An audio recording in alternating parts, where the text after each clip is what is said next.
Welcome back to the early line, and not just the early line on SportsGrid, but the NBA Cup for the second ever in-season tournament/competition around the association. Again, group play begins tonight in 8 spots. We've got 8 games on Tuesdays and Fridays. Regular season games have that additional component of being a cup game in group play.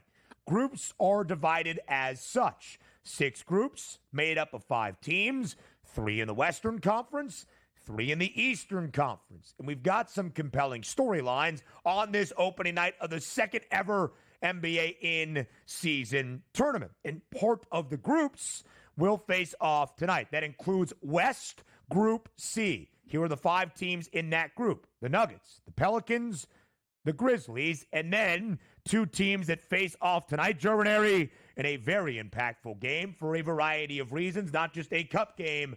The Golden State Warriors and the Dallas Mavericks. Klay Thompson makes his return to the Bay against his splash family that is the Dubs. 2.5-point spread in favor of Golden State for the NBA Cup opener for both the Dubs and the Mavs in West Group C. Over-under stands at 234. And I do want to remind everybody, Joe, that to get to the knockout round, that quarterfinal round, the 3 winners of each group in each conference advance. So those 6 teams in general, and then 2 wild card teams make the knockout round as well. As we saw last year, everybody had to learn the tiebreakers, but one of the key tiebreakers in a group of only 5 teams could be point differential. So even if teams are up big, they might be trying to score at the end, or even teams that are trailing, trying to find some late-minute buckets to run up the score and make their point differential look better. 234, that total tonight in San Francisco.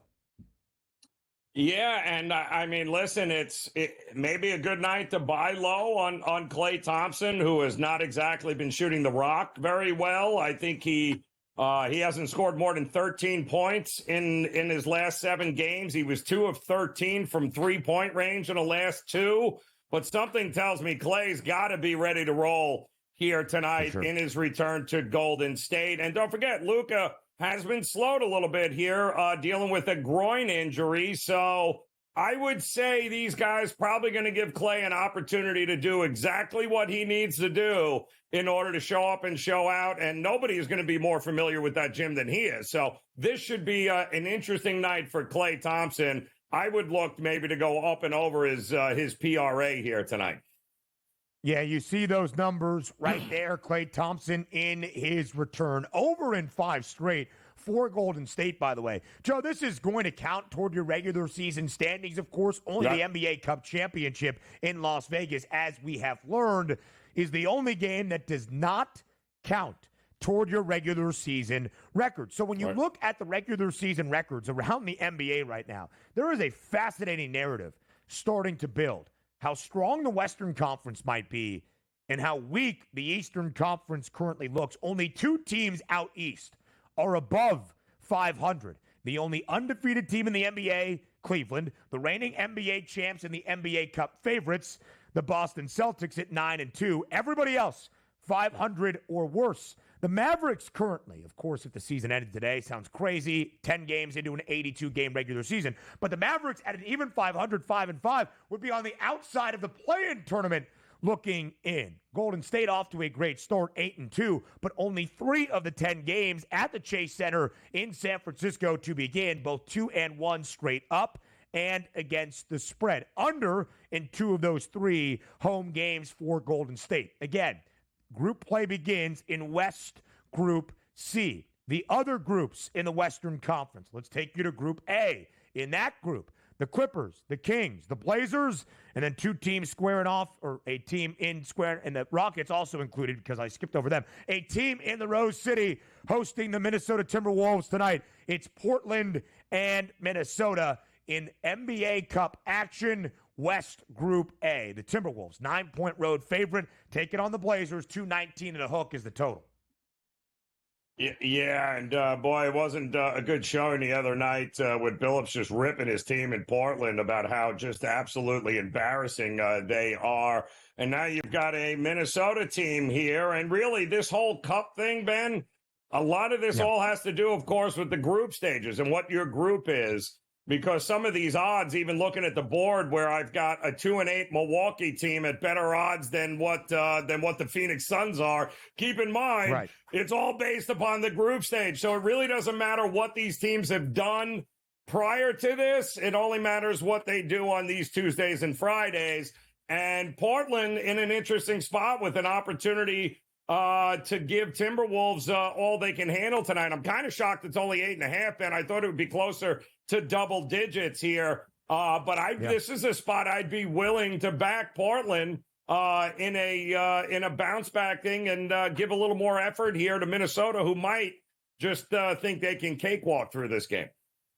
These two teams will play each other tomorrow night, but that's not NBA Cup group play action. That's just a regular season game. Portland has been booked as an underdog, Ranieri, in every single game this year. They are 3-8 straight up.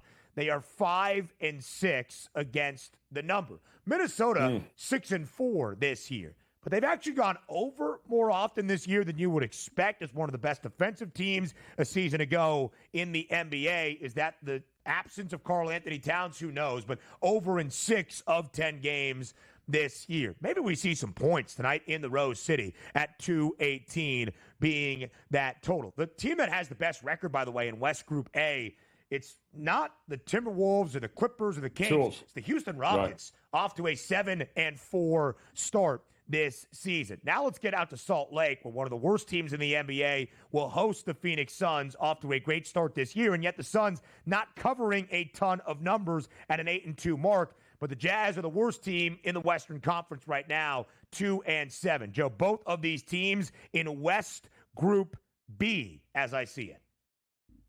Yeah, no Kevin Durant, no Nurkic. Also, looks like he's not going here tonight. And Phoenix coming off of that overtime loss at Sacramento on Sunday. This is not a great spot. And as bad as Utah is, they are finally healthy here and have been off since Saturday.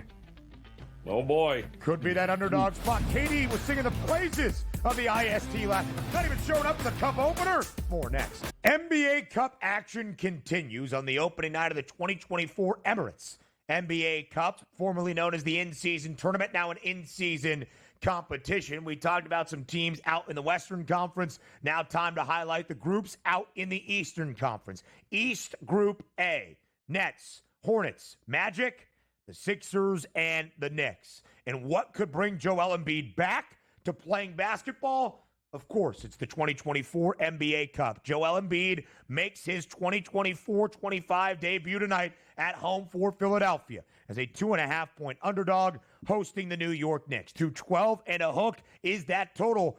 Pretty minimal. Again, Joe, we have talked about it. Only 2 teams in the Eastern Conference above 500. That does not include the Knicks or the Sixers. New York is 4-5, a game below 500. The 76ers are just 2-7. Will JoJo's return, no Tyrese Maxey, but will JoJo's return lead to a win for Philadelphia tonight?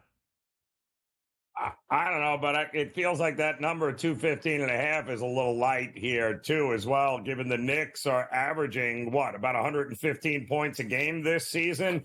And the Sixers haven't exactly been all that great defensively. And granted, now Joel Embiid is back, but what are we going to get from him, Ben? I mean, let's be realistic. I'd be willing to bet offensively he'll be able to contribute enough and will open up some shots in the perimeter for some other guys, but I mean, all in all, how many minutes are we expecting from Embiid here? I still think the Knicks are going to go bombing away here. I think they're going to offensively continue to do what they do. They are challenged a little bit defensively.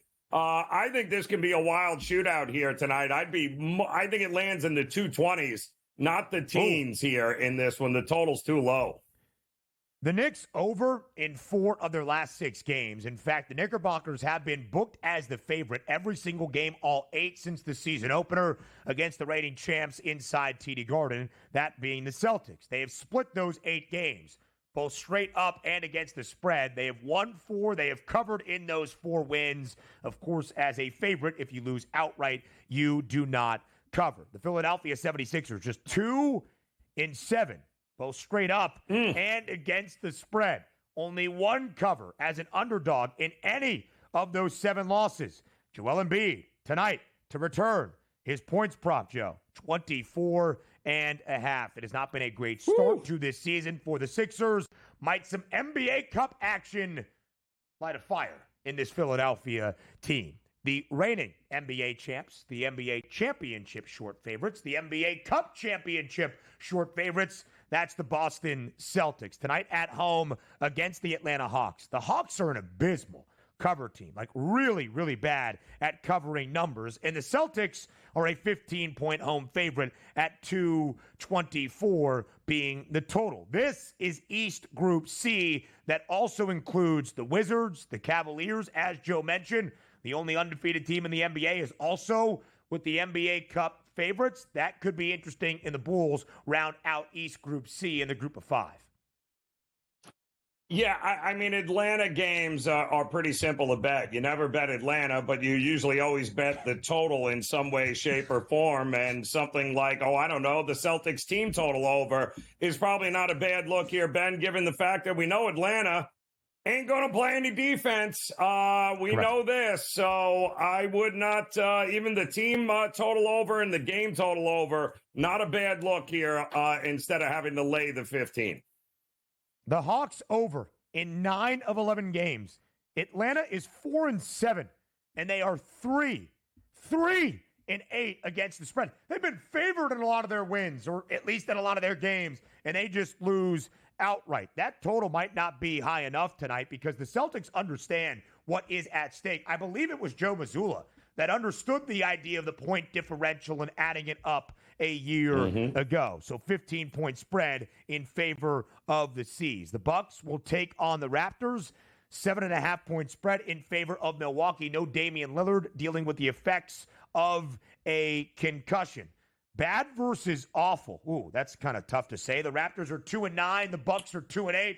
Who wins the NBA Cup opener for both teams? Yeah, well, it better be Milwaukee. I don't know what else to tell them, although their odds kind of say that they should be. I mean, Toronto has been pesky. I don't know that I'm running to lay that number with Milwaukee, but I'm confident enough that they should be able to win this game here, though, Ben. That's East Group B. The Magic host the Hornets tonight as an 8-point favorite. That's East Group A. The Pistons will also host the Heat tonight as a slight home underdog. That's also East Group B. The NBA Cup, man, it's a new thing.